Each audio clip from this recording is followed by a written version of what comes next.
হ্যাঁ বল। এই চিড়ে ফিরে নিয়ে কি করছো? ভাত করনি? না, আজকে তো আমাদের ভাত হবে না বললাম যে। কেন? ওই যে সেজো দাদুর আজকে যে বাৎসরিক কাজ না, ও বাবা। ওখানে তো সব ঘাট কাজ হচ্ছে না, হ্যাঁ। কখন শেষ হবে? তারপরে আমি তো দোকান গেছিলাম, এসে আর হুম। কখন রান্না করবো, ওই জন্য আজকে আমরা দুপুরে চিড়েই খেয়ে নেবো। দুপুরে কি চিড়ে ভালো লাগে বলো? একদিন বেশ খাও, খেয়ে নেবো। দাও। চিড়েটা আগে আমি বেছে নিলাম, হুম।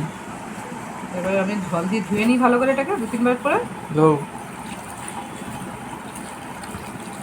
কিছু করবো না।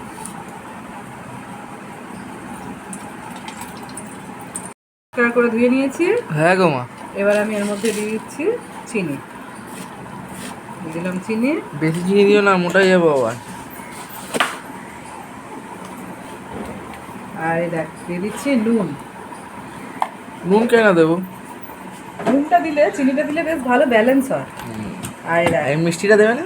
দেবো, মিষ্টিটা দেবো, আগে দইটা দিয়ে মেখে দিই। আচ্ছা। আর এই দিয়ে দিচ্ছি দই, গরম পড়েছে তাই দই দিলে বেশ ভালোই লাগবে, না হলে আমি সকাল হলে কিন্তু এটা দুধ দিতাম। আচ্ছা। যেহেতু বেলায় খাচ্ছি বলে দই দিলাম। মেখে নাও ভালো করে। এবার এটাকে দিয়ে ভালো করে মাখিয়ে দিই, তারপর মিষ্টি আছে মিষ্টি দেবো, আর এই যে আঙুর রেখেছি আঙুর দেবো।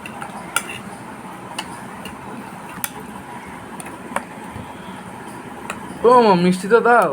এই তো এবার মিষ্টি দেবো, ভালো করে মেখে দিয়েছি, হুম। তাই না? এবার দিয়ে দিচ্ছি মিষ্টি, মিষ্টিটা আমি এর মধ্যেই দিয়ে দিলাম। হুম। আর এই দেখ এখানে কতগুলো আঙুর দিয়েছে। নে, আজকে আমাদের দুপুরবেলা এটাই খাবার।